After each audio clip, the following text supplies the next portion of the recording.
100 χρόνια ιστορίας, με εκατομμύρια ηθοποιούς. Σπάνιο αρχαιακό υλικό παρέχει μια πληθώρα αντιλήψεων για τα σύγχρονα δικαιώματα και ελευθερίες. Είναι ένας αιώνας σε φιλμ.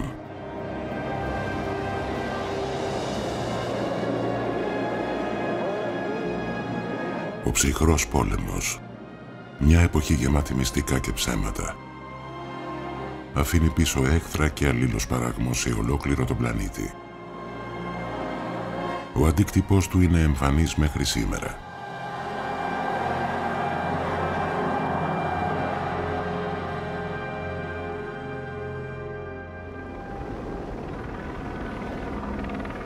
Μετά τον ψυχρό πόλεμο, τα αρχεία της μυστικής αστυνομίας της Ανατολικής Γερμανίας, γνωστής ως Στάζι, άνοιξαν για το κοινό. Μεγάλο μέρος του υλικού μένει ακόμα να μελετηθεί. Το αρχείο αυτό περιλαμβάνει σχεδόν 2 εκατομμύρια φωτογραφίες και 30.000 μπομπίνες φιλμ και κασέτες ήχου. Μεγάλο μέρος των πλάνων είναι από παρακολούθηση του ίδιου του λαού της.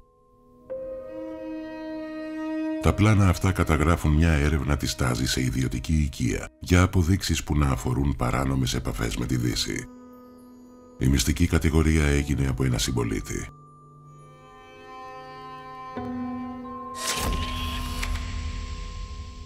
Πρώτα το δωμάτιο φωτογραφίζεται.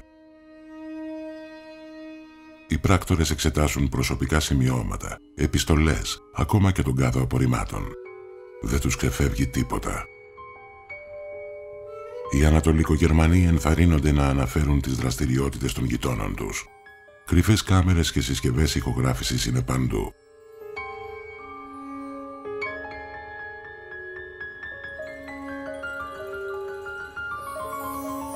Στην απέναντι πλευρά του διχασμού του ψυχρού πολέμου, το FBI επίσης παρακολουθεί μυστικά Αμερικανούς πολίτες. Με πρόσχημα την αναζήτηση κομμουνιστών, το FBI βάζει στο στόχαστρο διάφορες ομάδες και ιδιώτες. Μεγάλο μέρος των δραστηριοτήτων τους είναι παράνομες. Communism in reality is not a political party. It is a way of life, an evil and malignant way of life. It reveals a condition akin to disease. Για ένα έθνος που έχει εξιδανικεύσει την ελευθερία και τον καπιταλισμό, ο κομμουνισμός μοιάζει να αποτελεί μια υπαρξιακή απειλή. Αλλά ο ερυθρός τρόμος είχε ξεκινήσει πολύ νωρίτερα, λίγο μετά την ίδρυση της Σοβιετικής Ένωσης. Μετά τον Δεύτερο Παγκόσμιο Πόλεμο, ο κόσμος χωρίζεται σε 2 στρατόπεδα. Η Αμερική είναι καπιταλιστική. Η Σοβιετική Ένωση είναι κομμουνιστική. Με την ένταση να μεγαλώνει, κομμουνισμός και καπιταλισμός είναι στα πρόθυρα αμοιβαίας καταστροφής. Ο ψυχρός πόλεμος ρίχνει τη σκιά του πυρηνικού αφανισμού σε ανθρώπους σε ολόκληρο του πλανήτη. Με την απειλή του πυρηνικού πολέμου ως κίνητρο για την αποφυγή μιας άμεσης σύραξης, οι Ηνωμένες Πολιτείες και η Σοβιετική Ένωση συγκρούονται έμεσα σε μια σειρά πολέμων δι' αντιπροσώπου σε ολόκληρο τον πλανήτη. Εκατομμύρια αθώοι παρασύρονται στη σφαγή. Όταν οι Ηνωμένες Πολιτείες ή η Σοβιετική Ένωση εγκαταλείπουν μια περιοχή ή μια χώρα για μια άλλη, ο μόνος απόϊχος που μένει είναι η καταστροφή και βουνά από όπλα.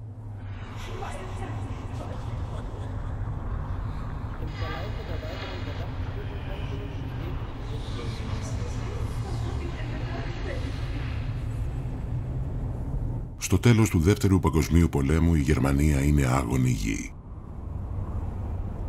Αμερικανοί και Σοβιετικοί έδωσαν τα χέρια να νικήσουν τους Ναζί.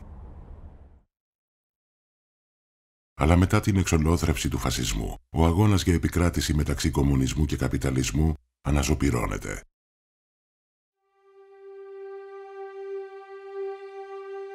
Οι πρώτες μάχες του ψυχρού πολέμου λαμβάνουν χώρα για επιστήμονες και κατασκόπους των Ναζί.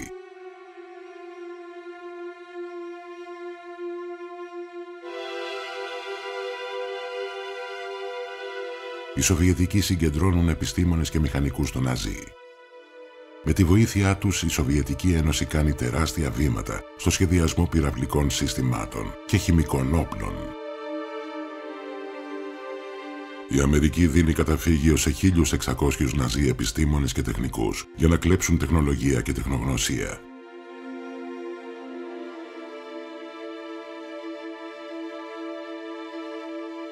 Σε αντάλλαγμα για τις πληροφορίες τους, δεν θα δικαστούν ποτέ ως εγκληματίες πολέμου. Ένας από αυτούς είναι ο Vernon von Braun, ο εγκέφαλος πίσω από τον πύραυλο V2. Θα βοηθήσει να πατήσουν οι Αμερικανοί στη σελήνη. Ο Ότο Άμπρος είναι ειδικός στα χημικά όπλα. Κρίθηκε ένοχος για χρήση νευροπαραλυτικού αερίου σε αιχμαλώτους στα στρατόπεδα συγκέντρωσης.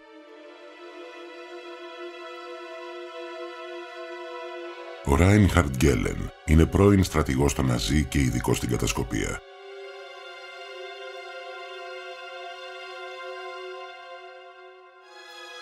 Παρέχει ένα χρυσορυχείο πληροφοριών για τη Σοβιετική Ένωση. Η Αμερική τον ανταμείβει αφαιρώντας το όνομά του από τη λίστα με τους εγκληματίες πολέμου. Η CIA χρησιμοποιεί δεκάδες πρώην ειδικούς στην κατασκοπία Ναζί.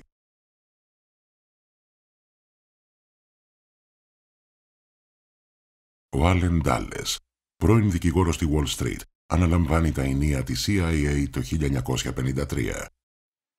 The KGB is one of the most sinister organizations that ever was organized. I hope I have a reasonable moral standard. Well, only that, as far as I know, we don't engage in assassinations and kidnappings and things of that kind.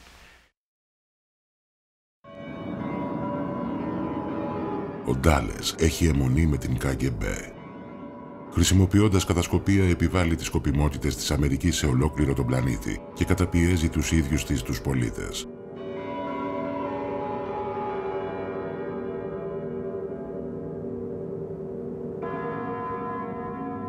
Μετά το θάνατο του Λένιν το 1924, ο Στάλιν χρησιμοποίησε τον τρόμο για να παγιώσει την εξουσία του στη Σοβιετική Ένωση. Η παράνοιά του τον οδήγησε στο να βλέπει εχθρούς κάτω από κάθε κρεβάτι. Ο Στάλιν δεν εμπιστευόταν κανέναν. Ήταν πεπισμένος ότι οι εχθροί μας είχαν περικυκλώσει και ότι υπήρχαν προδότες παντού. Η παράνοιά του γειτόνευε με την παραφροσύνη.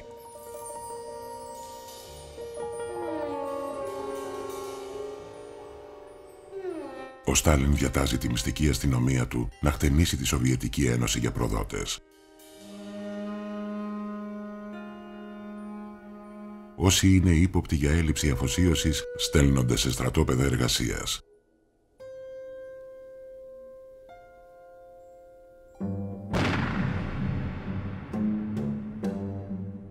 Στη διάρκεια του Δεύτερου Παγκοσμίου Πολέμου, οι Σοβιετικοί δημιουργούν ένα τεράστιο δίκτυο κατασκόπων στις Ηνωμένες Πολιτείες. Πολλοί Σοβιετικοί κατάσκοποι εργάζονται σε πόστα της κυβέρνησης των Ηνωμένων Πολιτειών. Ο Χάρι Ντέξτερ White είναι ανώτερος υπάλληλος του Υπουργείου Οικονομικών και παίζει σημαντικό ρόλο στη δημιουργία του Διεθνούς Νομισματικού Ταμείου. Μετά τον πόλεμο θα αποκαλυφθεί ότι ήταν κατάσκοπος της Σοβιετικής Ένωσης. Την ημέρα μετά το Pearl Harbor, ο πρόεδρος Ρούσβελτ ζητάει από το Κογκρέσο να κηρύξει πόλεμο κατά της Ιαπωνίας. Ο Λόσλιν Κάρι είναι σύμβουλος κλειδί του Προέδρου και αποδεικνύεται και εκείνος κατάσκοπος, αφού συλλαμβάνεται υπ' αυτοφόρο να μεταφέρει μυστικά στους Σοβιετικούς.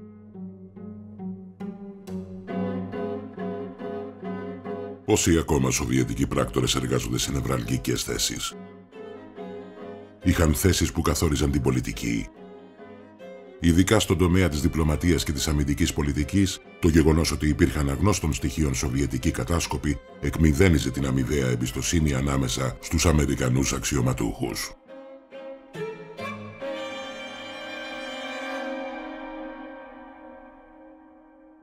Οι Σοβιετικοί είναι αποφασισμένοι να χρησιμοποιήσουν κατασκοπία και να κλέψουν την τεχνολογία των πυρηνικών όπλων των Ηνωμένων Πολιτειών.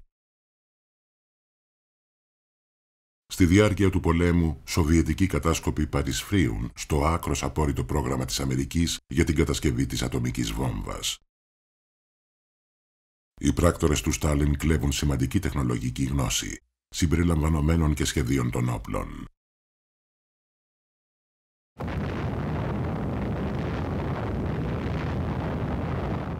Μέσα σε μόλις μερικά χρόνια, η Σοβιετική Ένωση φτάνει στο επίπεδο των Ηνωμένων Πολιτειών σε σχέση με την κατασκευή πυρηνικών όπλων και της τεχνολογίας της βόμβας υδρογόνου.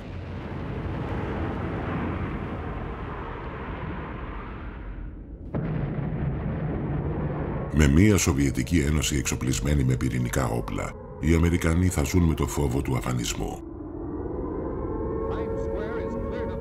Πλάνα από επίκαιρα δείχνουν μια μαζική αμυντική άσκηση στη Νέα Υόρκη.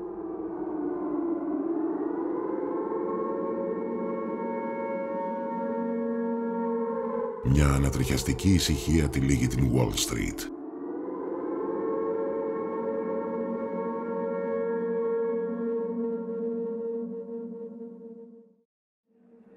Η αιμονή με την κομμουνιστική προδοσία έχει κατακλείσει την Αμερική. Ο ερυθρός τρόμος έρχεται να κυριαρχήσει στην πολιτική σκηνή των Ηνωμένων Πολιτειών.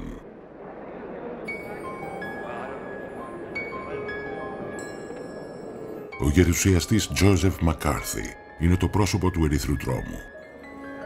Θα προωθήσει την απειλή του κομμουνισμού, κερδίζοντας τεράστια πολιτική επιρροή στη διαδικασία. Ο αμερικανικός λαός καθυλώνεται καθώς το ένα δημόσιο πρόσωπο μετά το άλλο ανακρίνεται για την ανάμειξή του με τον κομμουνισμό. The Congressional Subcommittee investigating alleged communist influences in Hollywood. Το Hollywood θεωρείται εστία κομμουνιστικής επιρροής. Για τους Αμερικανούς πολιτικούς, το κυνήγι των κομμουνιστών στο Hollywood είναι ο ιδανικός τρόπος για να τραβήξουν την προσοχή του κόσμου. Ο ένας αστέρας μετά τον άλλον καλούνται να καταθέσουν στην Επιτροπή Αντιαμερικανικών Δραστηριοτήτων σε σχέση με την ύπαρξη κομμουνιστών στο Hollywood. Όσοι αρνούνται, διώχνονται από τη βιομηχανία. I think it would be a good idea, although I don't know, I have never read Karl Marx and I don't know the basis of communism. Ο μελλοντικός πρόεδρος Ρόναλντ Ρέιγκαν ηγείται του Σωματείου Ηθοποιών Κινηματογράφου του Hollywood. Είναι ένας ένθερμος αντικομμουνιστής. That small clique has been referred to, has been discussed as more or less following the tactics that we associate with the Communist Party. Would you refer to them as a disrupting influence within the Guild? I would say that at times they have attempted to be a disruptive influence. Αποχαρακτηρισμένοι φάκελοι του FBI δείχνουν ότι ο Ρέιγκαν υπήρξε κατάσκοπος του FBI. Το κωδικό του όνομα ήταν TAF-10. Τα πλάνα αυτά δείχνουν το Ρέιγκαν σε μια συνάντηση του Σωματείου Ηθοποιών. Καταδίδει στο FBI τους ηθοποιούς που αντιτίθενται στην πολιτική της κυβέρνησης των Ηνωμένων Πολιτειών.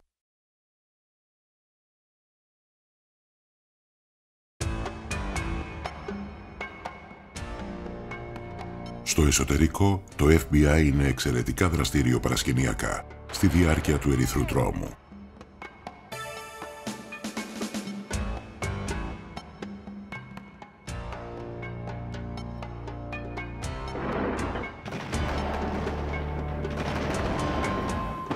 Ο διευθυντής του FBI είναι ο J.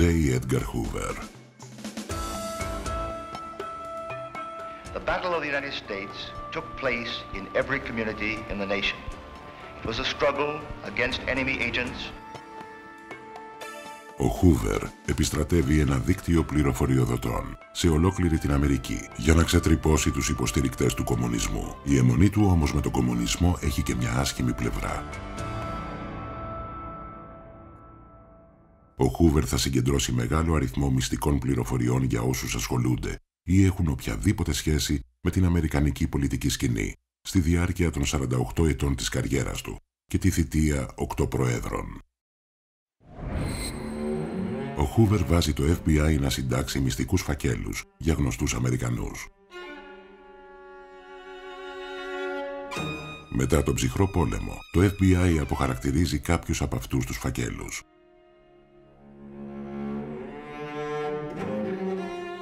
Αυτός είναι ο φάκελος της Μέριλιν Μονρό. Σε ένα σημείο του αναφέρεται ότι είχε συνάψει ερωτική σχέση με τον Ρόμπερτ Κέννεντι.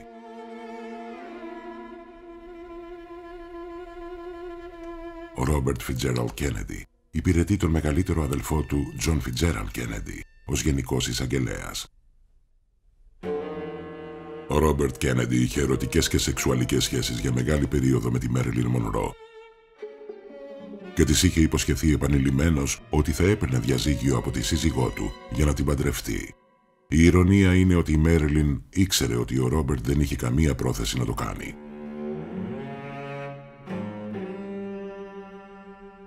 Μία προτομή του Χούβερ κερδίζει μια τιμητική θέση στο Λευκό Οίκο.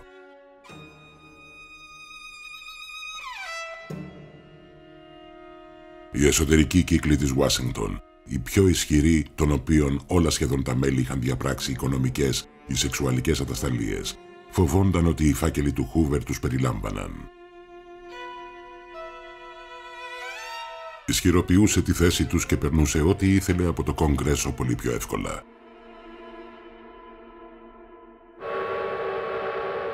Το 1953, ο Σοβιετικός δικτάτορας Ιωσήφ Στάλιν πεθαίνει. Скончался Иосиф Сталин. Ο διάδοχος του Στάλιν, ο Χρουστσόφ, θα αποκηρύξει αργότερα την επιρροή του. Αλλά ο μυστικός πόλεμος με την Αμερική θα συνεχιστεί.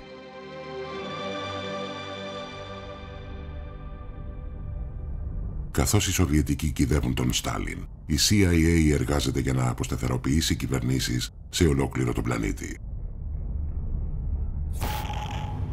Ο πρώτος της στόχος, το Ιράν.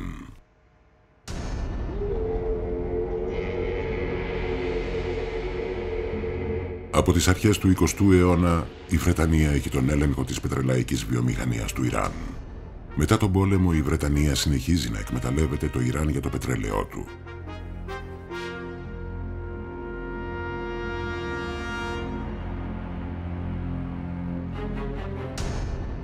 Τότε, όμως, ένας υπέρμαχος της μεταρρύθμισης και της δημοκρατίας γίνεται πρωθυπουργός του Ιράν. Το όνομά του, Μοχάμετ Μοσαντέκ, και σπέβδει να κρατικοποιήσει τις βρετανικές εταιρείες πετρελαίου.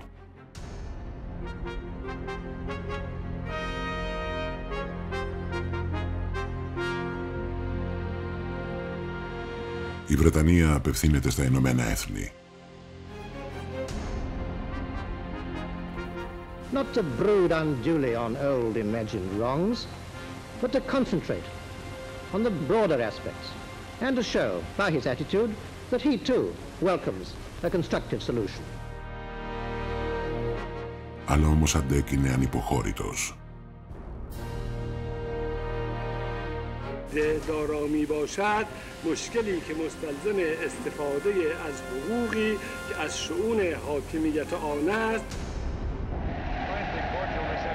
Αν και ο Μοσαντέκ δεν είναι κομμουνιστής, το Ιράν έχει ένα κομμουνιστικό κόμμα που δεν διστάζει να εκφραστεί και να υποστηρίζεται και από τη Μόσχα.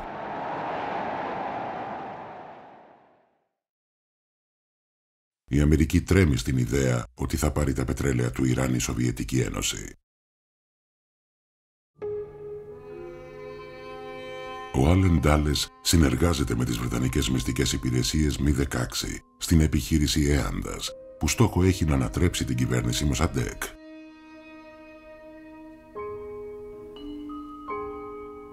Η CIA ξοδεύει $1 εκατομμύριο για να δωροδοκίσει τον Ιρανικό στρατό και μέλη του υπόκοσμου για να βοηθήσουν στην καθαίρεση του Μοσαντέκ. Μέσα από τακτικές παρακίνησης βίας, κατάφεραν να ανατρέψουν την κυβέρνηση. Premier Mossadegh's ruined house is a mute testimony to 3 days of bloody rioting culminating in a military coup from which the one-time dictator of Iran fled for his life.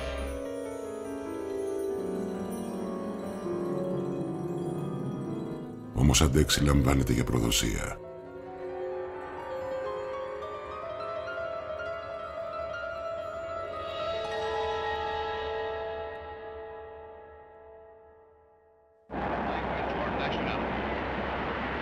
Ο πρόεδρος Άιζενχάουερ επισκέπτεται το Ιράν για να δείξει τη στήριξή του στο φιλοαμερικανικό καθεστώς και στον Σάχη μετά την επιστροφή του από την Ιταλία.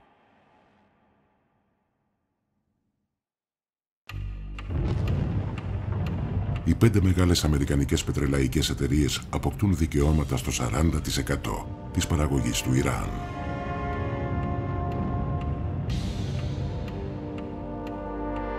Ο Μοσαντέγ θα μιλήσει καθαρά στη δίκη του. Γνωρίζω καλά ότι η μοίρα μου πρέπει να υπηρετήσει ως παράδειγμα στο μέλλον σε ολόκληρη τη Μέση Ανατολή, για να σπάσουμε τις αλυσίδες της σκλαβιάς και της υποδούλωσης στα αποικιακά συμφέροντα. Ο Σάχης είναι πλέον αφοσιωμένος σύμμαχος των Ηνωμένων Πολιτειών. Η μυστική του αστυνομία βασανίζει με τρόπο απάνθρωπο και δολοφονεί χιλιάδες αντιφρονούντες. Μέσα στις επόμενες αρκετές δεκαετίες, η CIA θα προχωρήσει στην ανατροπή κι άλλων κυβερνήσεων που θα επιμείνουν να αντιστέκονται στις Ηνωμένες Πολιτείες.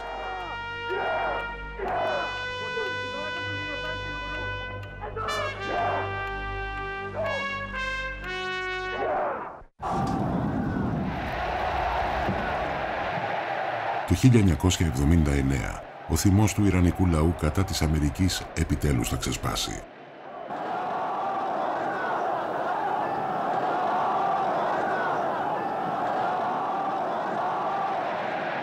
Διαδηλωτές κουβαλούν φωτογραφίες του αείμνηστου Μοσαντέγ.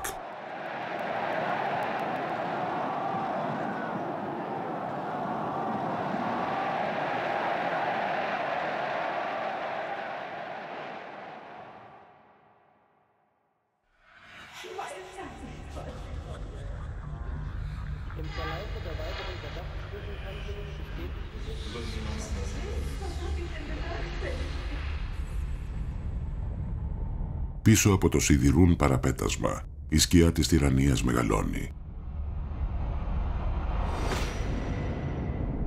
Το Βερολίνο είναι μια διχασμένη πόλη.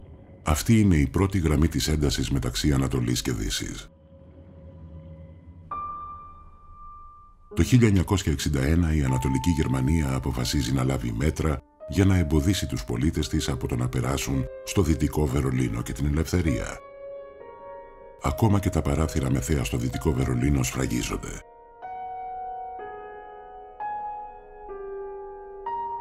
Αλλά οι άνθρωποι παραμένουν διατεθειμένοι να βάλουν σε κίνδυνο τις ζωές τους για ελευθερία.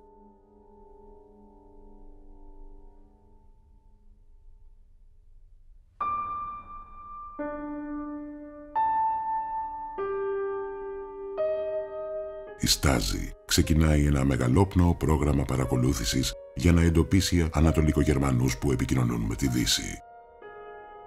Πολίτες ενθαρρύνονται να ενημερώνουν για τους γειτονές τους και το κάνει 1 στους 7.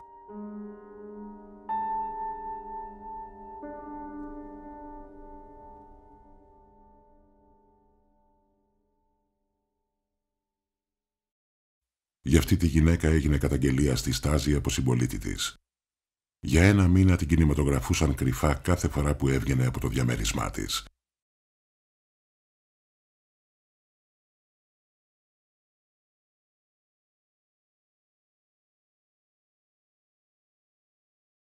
Δύο γυναίκες συναντιόνται σε ένα πάρκο. Μια απλή επικοινωνία με συγγενή που βρίσκεται στο Δυτικό Βερολίνο, αρκεί για να τραβήξει κανείς την προσοχή της μυστικής αστυνομίας. Σε καμία από τις δύο υποθέσεις δεν προκύπτουν στοιχεία για κάτι έξω από τα συνηθισμένα.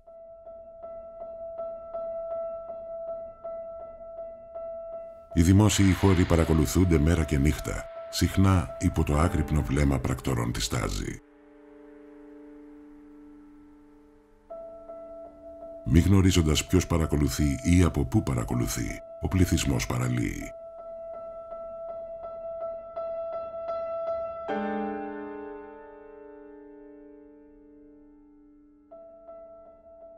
Αυτή ήταν άλλωστε μια φυλακή της Στάζη. Πολλοί από τους πολιτικούς κρατούμενους που φυλακίστηκαν εδώ ακόμα κουβαλούν ψυχολογικά τραύματα.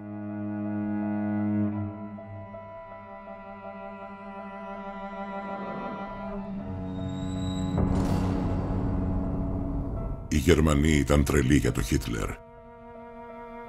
Είναι αλήθεια ότι μετά την εκλογή του άλλαξε τις δομές της εξουσίας και τη μετέτρεψε σε δικτατορία. Αλλά είναι επίσης αλήθεια πως όταν τελείωσε ο πόλεμος, ενδεχομένως οι πολίτες να ψήφιζαν πάλι υπέρ μιας δικτατορίας.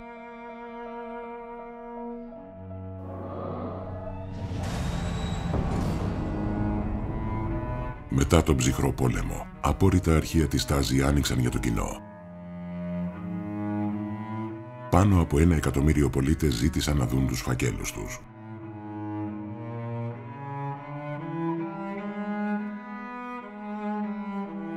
Μία γυναίκα που φυλακίστηκε για 5 χρόνια για απόπειρα απόδραση στη Δύση ανακάλυψε ότι ο άντρας με τον οποίο ζούσε την είχε καταδώσει στη Στάζη. Έτσι, πολλές διώξεις ξεκινούσαν με την καταγγελία απλών ανθρώπων. Κάποιος ενημέρωνε για τον αδελφό του ή μία σύζυγος που κατηγορούσε τον σύζυγό της. Αριθμός αυτοκτονιών ενδεχομένως να προέκυψε από την ντροπή ή τη δημόσια έκθεση.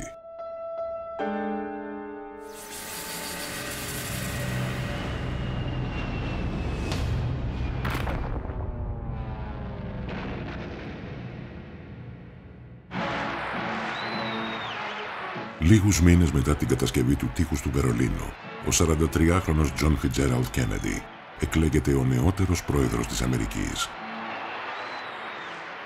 Σε λιγότερο από 2 χρόνια μετά έρχεται αντιμέτωπος με μία κρίση που λίγο ακόμα και θα έφερνε μια πυρηνική καταστροφή. Οι Ηνωμένες Πολιτείες εντοπίζουν ύποπτη στρατιωτική δραστηριότητα στην Κούβα, πλέον προπύργιο του σοσιαλισμού. Ρωσικά εμπορικά πλοία ταξιδεύουν συχνά στην Κούβα. Ένας κατάσκοπος μεταφέρει άκρως απόρριτες πληροφορίες από τη Μόσχα στις Ηνωμένες Πολιτείες. Φαίνεται ότι η Σοβιετική Ένωση στέλνει πυρηνικούς πυράβλους στην Κούβα.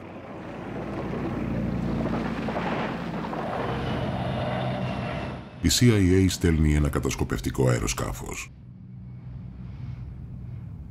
Οι φωτογραφίες του επιβεβαιώνουν ότι οι Σοβιετικοί χρησιμοποιούν βαλιστικούς πυράβλους ικανούς να κουβαλήσουν πυρηνικές κεφαλές.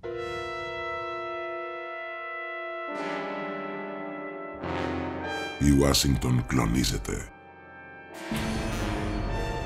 Δεκάδες μεγάλες πόλεις των Ηνωμένων Πολιτειών βρίσκονται στην εμβέλεια των πυράβλων.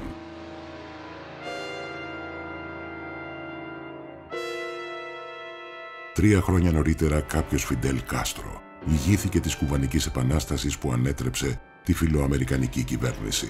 Αλλά ο Κάστρο φοβάται μια αμερικάνικη αντεπίθεση και κάνει έκκληση στη Σοβιετική Ένωση για στρατιωτική στήριξη.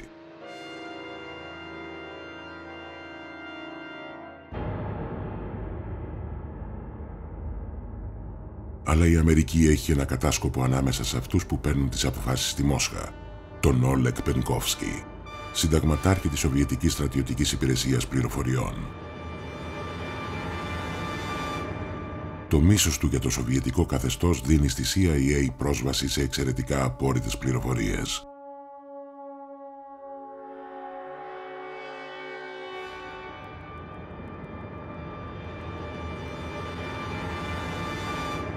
Οι Σοβιετικοί ηγέτες πίστευαν ότι ο φόβος του πυρηνικού πολέμου θα έκανε το λαό πιο εύκολο θύμα της χειραγώγησής του.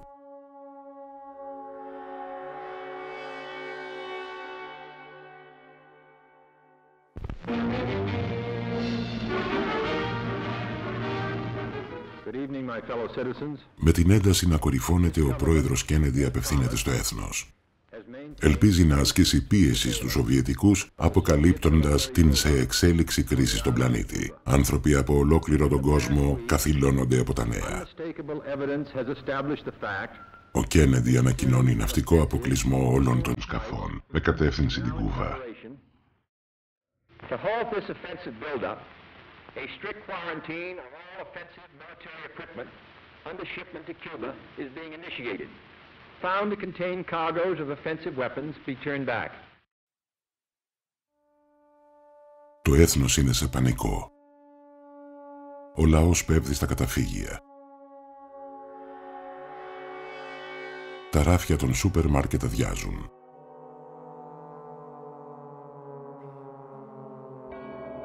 Ξαφνικά, η σταθερή ροή πληροφοριών από τον Πενκόφσκι διακόπτεται.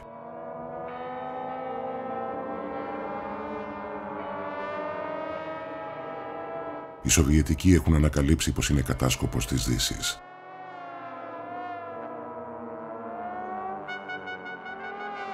Αυτά τα μυστικά πλάνα της ΚΑΓΚΕΜΠΕ αποχαρακτηρίστηκαν μετά το ψυχρό πόλεμο.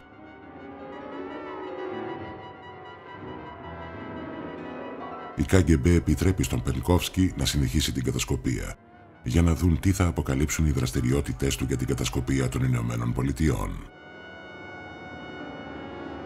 Η κάμερα τον συλλαμβάνει να φωτογραφίζει απόρριτα έγγραφα με μία μικροσκοπική κάμερα.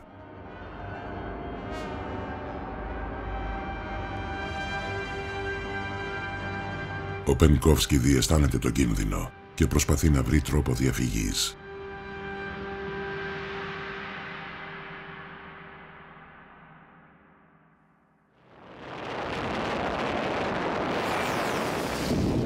Τον προλαβαίνει όμως η μοίρα.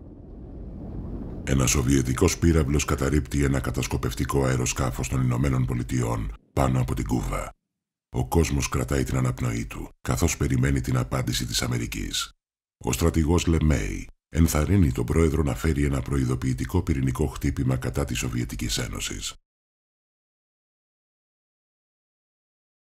Αν είναι να πολεμήσουμε στο τέλος τους Σοβιετικούς, πρέπει να το κάνουμε τώρα ενώ έχουμε το πλεονέκτημα.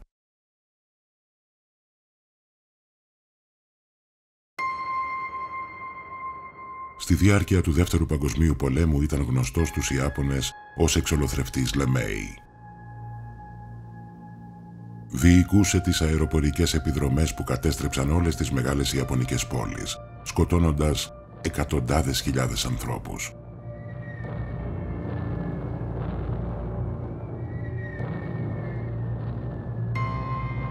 Υποθέτω ότι αν είχα χάσει τον πόλεμο, θα δικαζόμουν ως εγκληματίας πολέμου. Όμως κάθε πόλεμος είναι ανήθικος και αν αυτό σε εμποδίσει, τότε δεν είσαι κακός στρατιώτης. Ο Λεμέι σχεδιάζει να ρίξει πάνω από 7.000 μεγατόνους πυρηνικών όπλων στη Σοβιετική Ένωση, ποσότητα ισοδύναμη με 460.000 ατομικές βόμβες σαν της Χιροσίμα. Οι νεκροί ή οι τραυματίες θα ήταν εκατοντάδες εκατομμύρια. Ολόκληρο το βόρειο ημισφαίριο θα μολύνονταν από ραδιενεργά κατάλοιπα.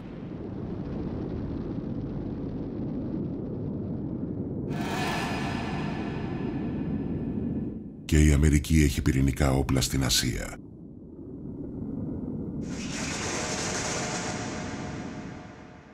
Η Οκινάουα είναι υπό τη διοίκηση των Ηνωμένων Πολιτειών.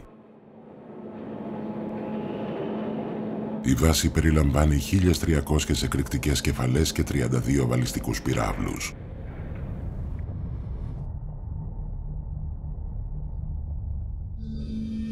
Οι πύραυλοι μπορούν να φτάσουν στόχους μέχρι την Κίνα και τη μακρινή Ανατολική Ρωσία. Περιμένουν την εντολή του Προέδρου για να χρησιμοποιηθούν.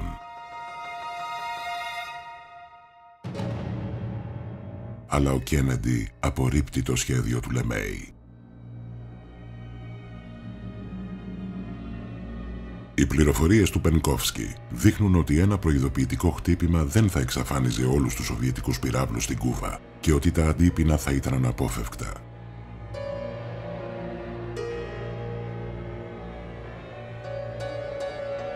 Παρασκηνιακά τα δύο έθνη εργάζονται πυρετωδώς για να βρουν τρόπο να εκτονώσουν την κρίση.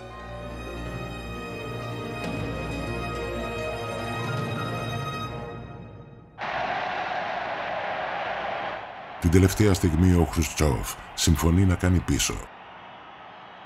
Οι Σοβιετικοί ανακοινώνουν ότι οι πύραυλοι θα αποσυρθούν. Άνθρωποι παντού γιορτάζουν.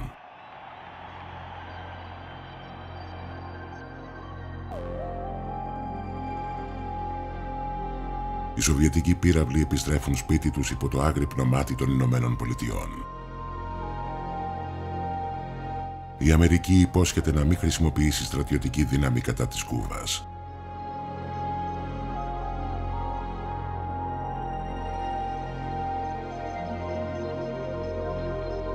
Οι πληροφορίες του Πενκόφσκι έφτασαν κατά την περίοδο που παίρνονταν οι αποφάσεις και έδωσαν στον πρόεδρο Κέννεντι το χρόνο που χρειαζόταν για να ελιχθεί. Δεν ξέρω καμία άλλη περίσταση κατά την οποία οι πληροφορίες ήταν τόσο πολύτιμες όσο αυτή.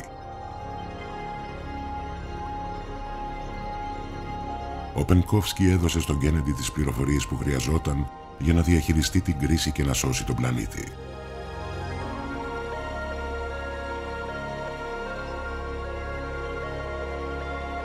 Αλλά ενώ ο κόσμος ανακουφίζεται, ο Πενκόφσκι είναι ήδη εχμάλωτος της ΚΑΓΚΕΜΠΕ. 6 μήνες μετά το τέλος της κρίσης εκτελείται.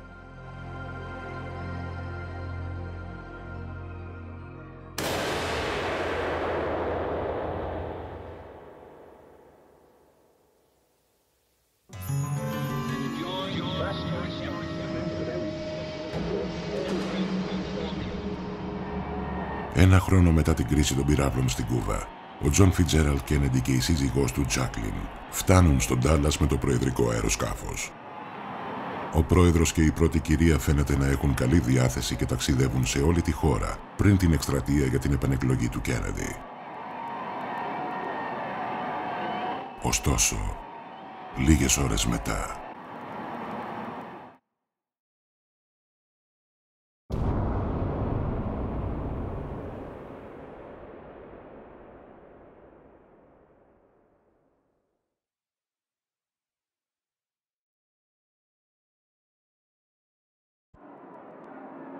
δύο μέρες αργότερα, και ενώ ο ύποπτος Λι Χάρβεϊ Όσβαλντ μεταφέρεται σε μία φυλακή της Κομιτείας,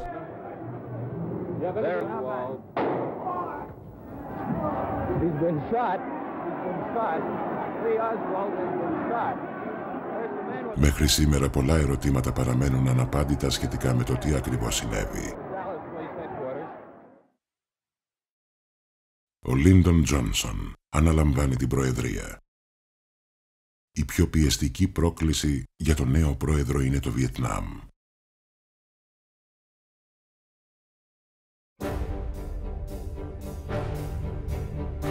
Από τη δεκαετία του 1950 η Αμερική είχε ανάμειξη στον πόλεμο μεταξύ Βόρειου και Νότιου Βιετνάμ. Το Βόρειο Βιετνάμ είναι ένα σοσιαλιστικό κράτος. Η Αμερική τοποθετεί ένα καθεστώς μαριονέτα στο Νότο και προσπαθεί να ανατρέψει το Βορρά, αλλά δεν υπάρχει αποτέλεσμα. Ο ηγέτης του Βόρειου Βιετνάμ είναι ο Χο Τσι Μίνγκ. Το έθνος του έχει τη στρατιωτική στήριξη της Κίνας και της Σοβιετικής Ένωσης. Σοβιετικοί στρατιωτικοί σύμβουλοι εκπαιδεύουν τους Βορειοβιετναμέζους. Τους παρέχουν επίσης όπλα τελευταίας τεχνολογίας.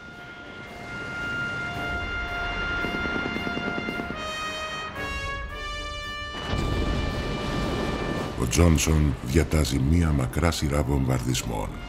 Η Αμερική θα ρίξει τη διπλάσια ποσότητα εκρηκτικών από αυτή που έριξε κατά το Δεύτερο Παγκόσμιο Πόλεμο. Στέλνονται 500.000 πεζικάροι στο Νότιο Βιετνάμ.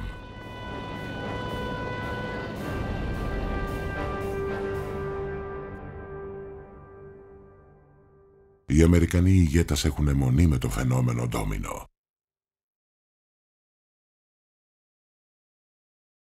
Φοβούνται ότι αν το Νότιο Βιετνάμ πέσει στα χέρια του κομμουνισμού, θα ακολουθήσει και η υπόλοιπη Ασία, έτσι ακριβώς όπως πέφτουν και τα ντόμινο το ένα μετά το άλλο. Υπό τον αμερικανικό έλεγχο Οκινάουα είναι σημαντική βάση των δυνάμεων των Ηνωμένων Πολιτειών. Χρησιμοποιείται επίσης για μυστικά εκπαιδευτικά προγράμματα.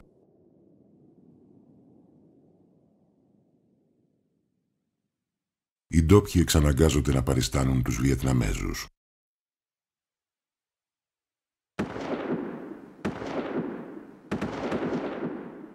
Πέρα από τη χρήση άσφαιρων, οι ασκήσεις αυτές δίνουν στους Αμερικανούς στρατιώτες μία γεύση από το τι τους περιμένει στο Βιετνάμ.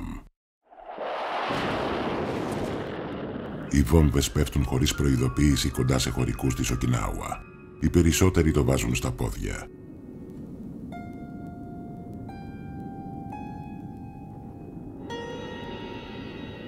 Από την Κορέα στο Βιετνάμ, η Οκινάουα είναι το κλειδί των Αμερικανικών πολέμων στην Ασία σε όλη τη διάρκεια του ψυχρού πολέμου.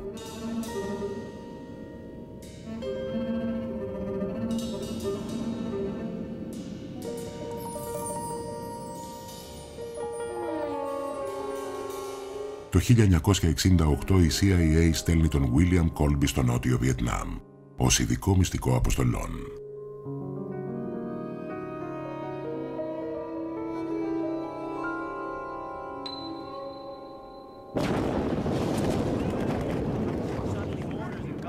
Ο στρατός των Ηνωμένων Πολιτειών και η CIA προσπαθούν να καταπνίξουν τις κομμουνιστικές εξεγέρσεις στο Νότο.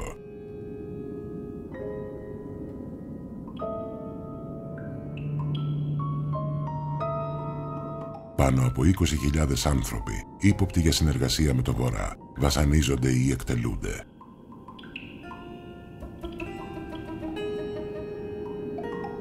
Για να τρομοκρατούνται όσοι επιζούν, ένας άσος μπαστούνι τοποθετείται στο στόμα των εκτελεσμένων. Χωριά ύποπτα για υπόθαλψη ανταρτών γίνονται στάχτη. Η εκστρατεία γεννάει μίσος για την Αμερική σε ολόκληρο τον Νότο. Ακόμα και πράκτορες της CIA αρχίζουν να αμφισβητούν την επιχείρηση.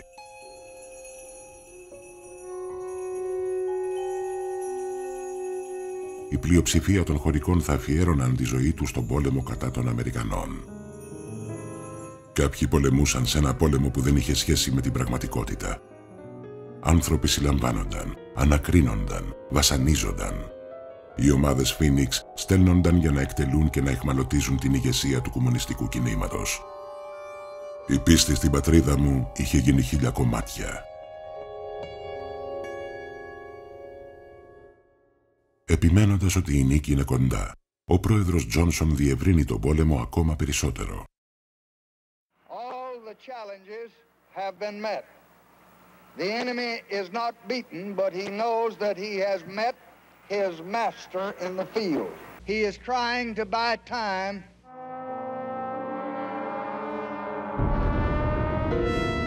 Οι ηγέτες είναι βέβαιοι για την νίκη, αλλά τα επίκαιρα δείχνουν μια πολύ πιο σκοτεινή πλευρά του πολέμου.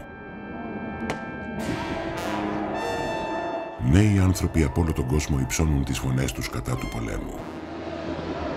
Το κίνημα διευρύνεται για να συμπεριλάβει και την αντίθεση στην κοινωνία της παρακολούθησης και τις κυβερνήσεις του ολοκληρωτισμού που αυξάνονται λόγω του ψυχρού πολέμου. Ο πρόεδρος Τζόνσον και ο διευθυντής του FBI, Hoover, είναι πεπισμένοι ότι το αντιπολεμικό κίνημα είναι έργο κομμουνιστών κατασκόπων. Το FBI και η CIA ξεκινούν να παρακολουθούν και να ενοχλούν τους ηγέτες του κινήματος.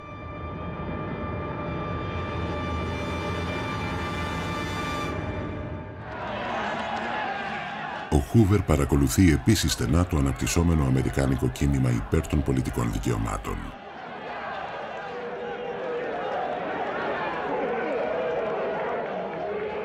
Του κινήματος ηγείται ο Δόκτωρ Μάρτιν Λούθερ Κίνγκ. Οργανώνονται διαμαρτυρίες κατά δημόσιων υπηρεσιών και σχολείων, όπου γίνονται διακρίσεις κατά των Αφροαμερικανών.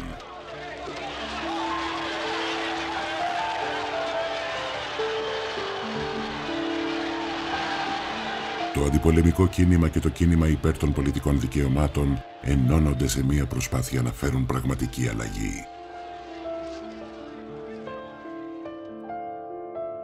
Χαμηλού εισοδήματος οι Αφροαμερικανοί έχουν υποστεί δυσανάλογες απώλειες στη διάρκεια του πολέμου. Έχοντας την αντιπάθεια του Χούβερ και όντας ύποπτος ως οπαδός του κομμουνισμού, ο Κίνγκ λαμβάνει μια ανώνυμη επιστολή από το FBI που τον ενθαρρύνει να αυτοκτονήσει.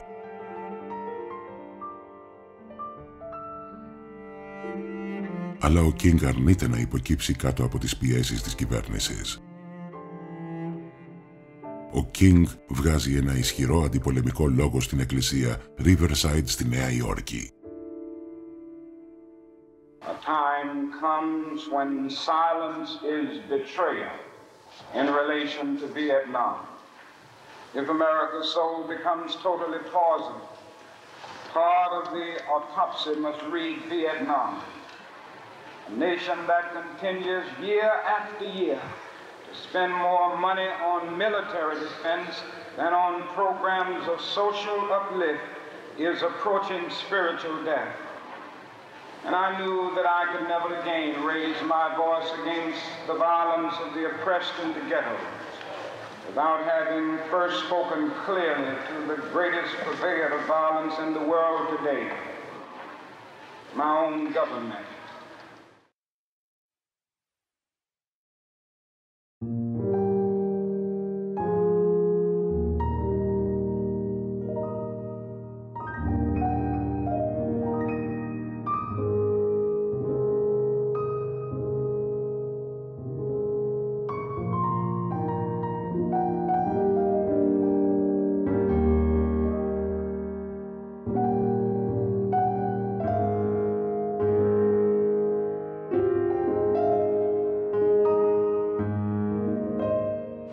America killed Dr. King last night, she declared war on us.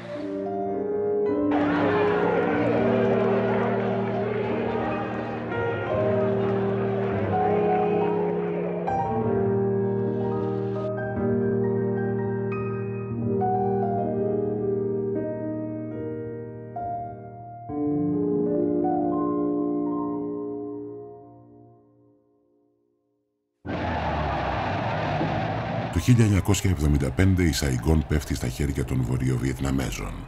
Για πρώτη φορά η Αμερική δεν έχει καταφέρει να κυριαρχήσει στον πόλεμο. Δεν καταφέραμε να προσαρμόσουμε τις πολεμικές τακτικές μας, ώστε να κερδίσουμε την καρδιά και το μυαλό ενός λαού με εντελώς διαφορετική κουλτούρα. Η λάθος κρίση μας σε σχέση με τους φίλους και τους εχθρούς ήταν συνέπεια της άγνοιάς μας για την ιστορία, τον πολιτισμό και την πολιτική στην περιοχή και των προσωπικότητων και συνηθιών των ηγετών τους. Εμείς οι Βιετναμέζοι νικήσαμε, αλλά ο πόλεμος άφησε πίσω του φρικτές αναμνήσεις στις καρδιές των επιζώντων. Ευγενικοί, γενναίοι Βιετναμέζοι δάρθηκαν, βιάστηκαν, βασανίστηκαν και σφαγιάστηκαν. Η ψυχική μας υγεία καταστράφηκε.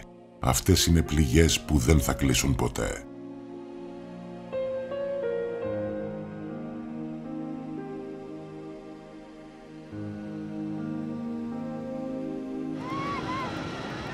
Όσοι συνεργάστηκαν με την Αμερική προσπαθούν να διαφύγουν.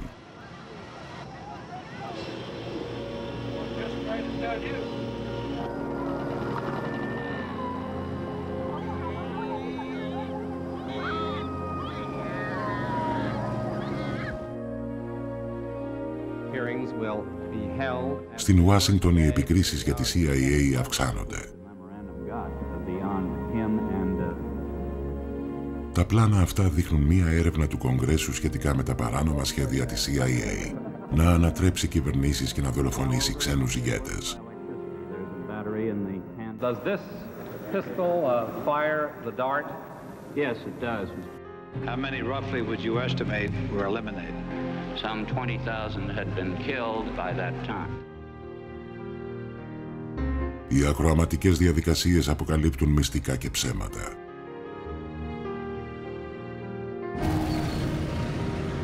Τέσσερα χρόνια μετά την πτώση της Σαϊγκόν, μια μεγάλη δύναμη εισβάλλει σε ένα άλλο μικρό κράτος. Η κυβέρνηση μαριονέτα των Σοβιετικών στο Αφγανιστάν απειλείται από μουσουλμάνους αντάρτες. Τώρα οι Ηνωμένες Πολιτείες αντιμετώπισαν τα σοβιετικά όπλα για τελευταία φορά στο Βιετνάμ. Τώρα η Αμερική παρέχει τελευταίας τεχνολογίας όπλα στους μουσουλμάνους εχθρούς της Ρωσίας. Το Αφγανιστάν είναι μια επανάληψη της σύραξης στο Βιετνάμ.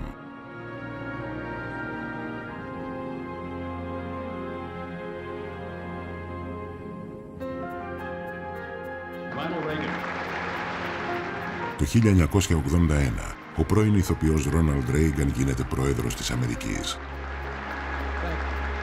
Ανακοινώνει ένα πρωτοφανή στρατιωτικό εξοπλισμό με στόχο τη Σοβιετική Ένωση. The focus of evil in the modern world, the aggressive impulses of an evil empire. Η μάχη μεταξύ των δύο κρατών θα συνεχιστεί μέσω πολέμων δια αντιπροσώπου στη Λατινική Αμερική και την Αφρική. Αφήνουν πίσω τους όπλα και χάος.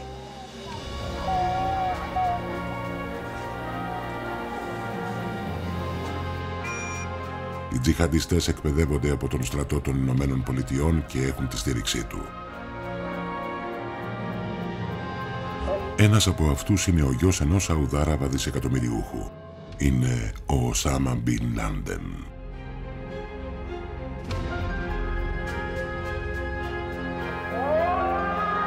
Οι δύο υπερδυνάμεις αφήνουν καμένη γη πίσω σε ολόκληρο τον πλανήτη. Οι σπόροι του φόβου και της σύραξης που σπέρνουν θα μολύνουν τον αιώνα που έρχεται.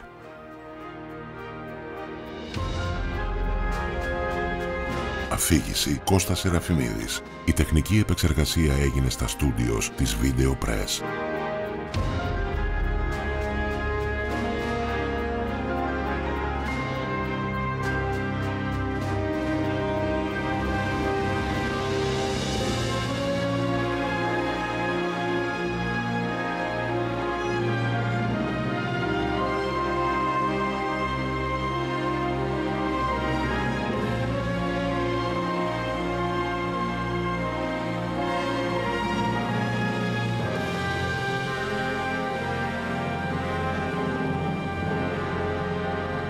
Copyright για την ERT 3, 2021.